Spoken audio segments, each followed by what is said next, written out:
जिन्हों सबसे पहले मैं अपना आभार प्रकट करना चाहता हूं कि इतना भव्य स्वागत आपने किया मेरा, और जितने भी यहाँ पर लोगों ने आकर के अपने भावनाओं को व्यक्त किया, उन्होंने बहुत सी अच्छी अच्छी बातें कही मेरे लिए। मैं अपने आप को इस लायक नहीं समझता हूं, लेकिन उन सबको मैं अपनी ओर से अनेक अनेक धन्यवाद देता हूं।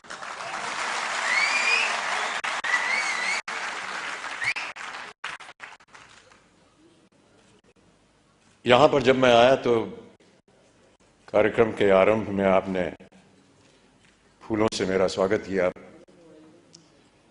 पुष्पों की माला पहनाई,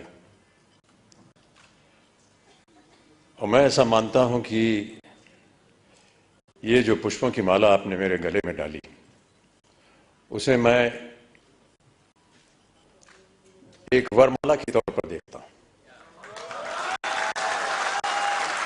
और ये जो वरमाला आपने मुझे पहनाई है, इस नाते से मैं आपके परिवार का एक सदस्य हो गया हूं।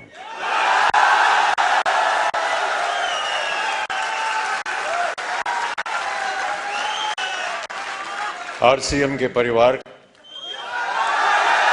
अब मेरा परिवार भी है।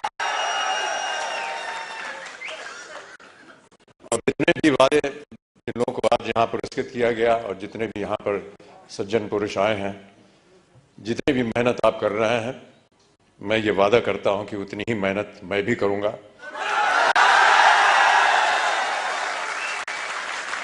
ताकि जितने भी मापदंड लगाए गए हैं, वो चाहे 2500 के हों, 1000 के हों, 2000 के हों, उन सब में मेरा योगदान रहेगा। और जब जब आप लोग चाहेंगे कि मैं उपस्थित हूं आपके सामने, मैं अवश्य यहां पर हाजिर हूं।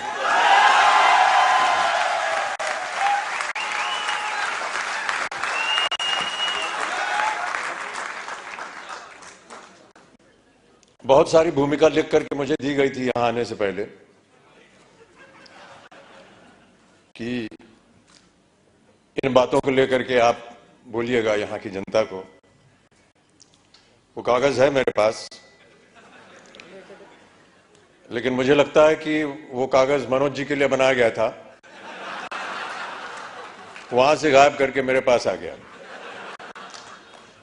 फिर भी मैं ऐसा मानता हूं कि उसकी आवश्यकता नहीं पड़ेगी।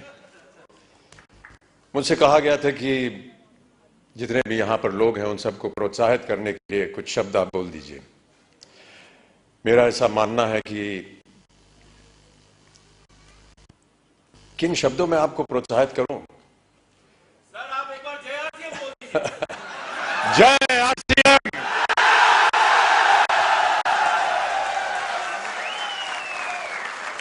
और मैं यही कहने वाला था कि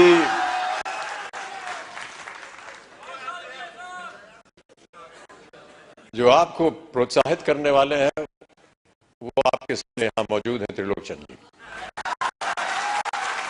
ये जीते जागते उदाहरण है इस कंपनी के, और जितने भी लोग इसके साथ संलग्न हैं। कितनी अच्छी अच्छी बातें बताई उन्होंने, संघर्ष की बात की, एक विजन की बात की। बहुत कम लोग ऐसे होते हैं विश्व में जो दूरदर्शी होते हैं,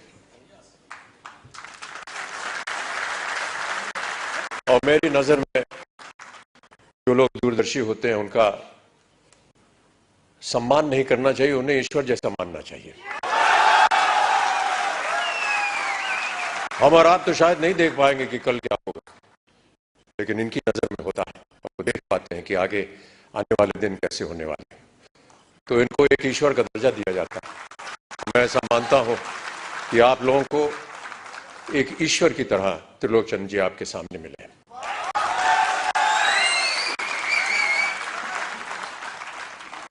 यहां आने के बाद कुछ क्षण मैं उनके साथ यहां वेटिंग रूम में बिता रहा था, और बहुत सारी बातें की हम दोनों ने। और उन्होंने बात बताई कि कुछ संकट हुए उनके जीवन में। तो संकट हम सबके जीवन में होता है, और बहुत अच्छी बात कही उन्होंने कहा कि जब तक हर एक के जीवन में कोई दुख, दर्द, संकट नहीं आता, तब तक हमें पता नहीं चलता कि जब तन्हाई होती तो उसका मूल्य क्या होता है। और मैं इस बात को भी मानता रहा हूं क्योंकि मेरे जीवन में भी कई ऐसे क्षण आए जहां पर मुझे संघर्ष करना पड़ा। कई बार हताश होकर के मैं पूज्य बाबूजी से, जब वो जीवित थे, तो उनके सामने जाकर के कहता था कि बाबूजी जीवन में संघर्ष बड़ा है। तो उन्होंने बहुत अच्छी बात बताई। उन्होंने कहा कि बेटा जब तक जीवन है तब तक संघर्ष है।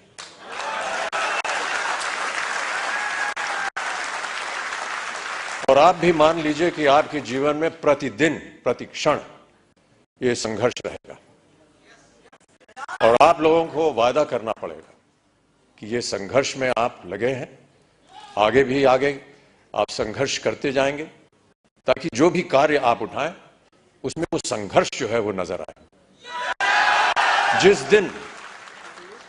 जिस दिन लोग आपके संघर्ष को सम्मानित करेंगे उस दिन आपका पदार्थ जो है वो ऊंचाइयों पर पहुंच जाएगा।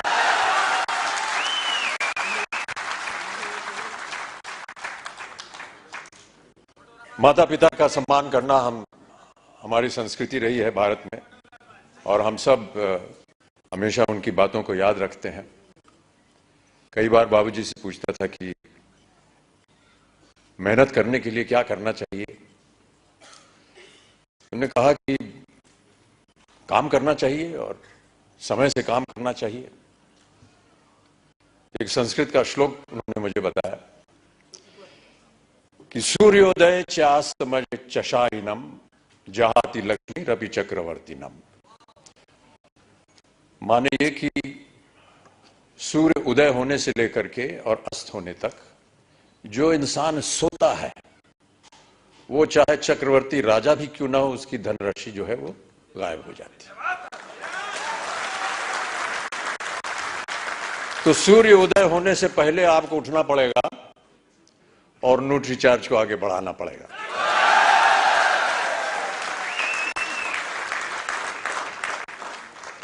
हनुमान जी की एक कथा है। हनुमान जी ने कहा था कि ईश्वर से कि हमको शिक्षा प्राप्त करनी है, ज्ञान प्राप्त करना है, क्या किया जाए, किसके पास जाए।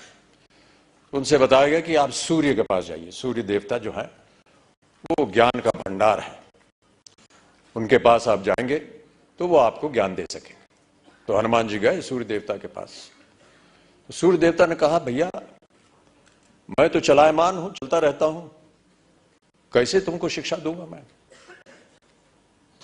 तो हनुमान जी ने कहा कि आप ज्ञान मुझे देते जाइए और चलते रहिए, मैं आपके सामने उल्टा होकर के चलूंगा। तो आप चलते रहेंगे, मैं आपके सामने उल्टा होकर के चलता रहूंगा और ज्ञान प्राप्त हो जाएगा मुझे। कहने का तात्पर्य यह है कि सूर्य के आगे आपको चलना पड़ेगा, तभी जाकर के आपको ज्ञान प्राप्त होगा, तभी आपका संघर्ष जो है वो सफल होगा। प्रोत्साहित करने के लिए एक कविता की कुछ पंक्तियां हैं। इससे पहले मधुशाला की एक पंक्ति पढ़ी गई थी, क्षमा चाहता हूं उसमें थोड़ी बहुत त्रुटियां थी। जो यहां सज्जन पुरुष आए थे उसको मैं दोबारा एक बार सुनाना चाहूंगा आपको कि मदिरालय जाने को घर से, मदिरालय जाने को घर से चलता है पीने वाला, किस पथ से जाऊं असमंजस में है वो भोला भाला। अलग अलग पथ बदलाते सब, पर मैं ये बतलाता हूं कि राह पकड़ तू एक चला जल पा जाएगा मधुशाला।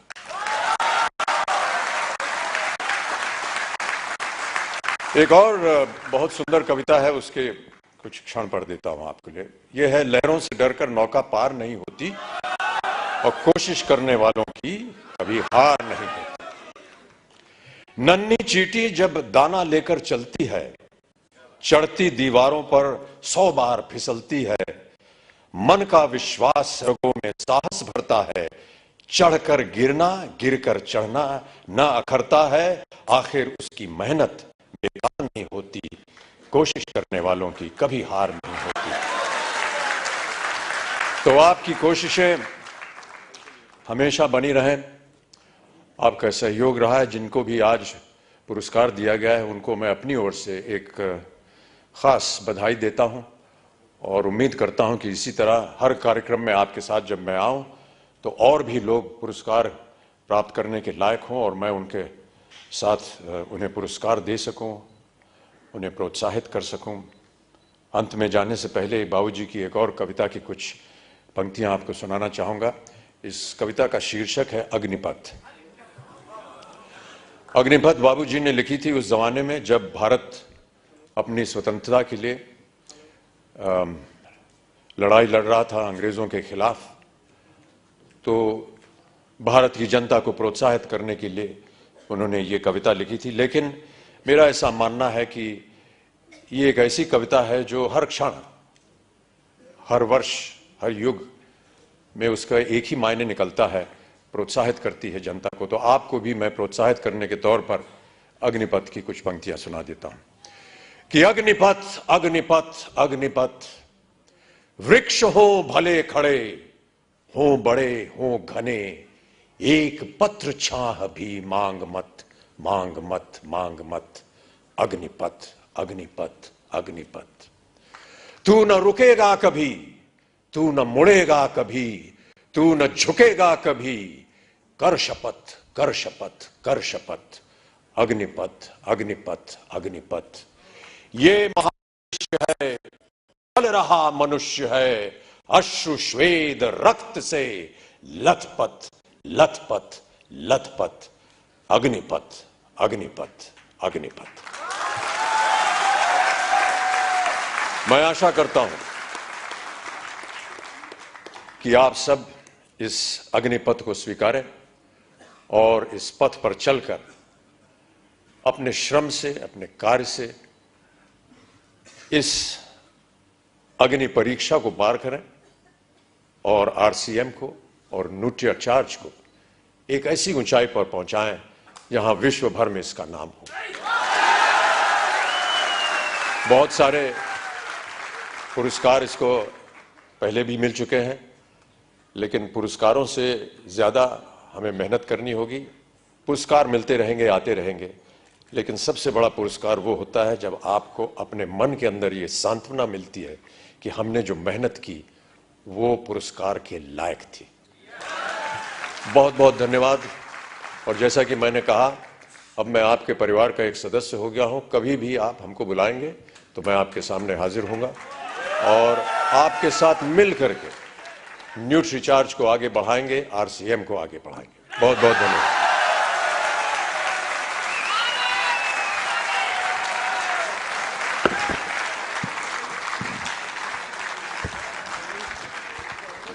Thank you so much, sir, for those kind words and for gracing this occasion.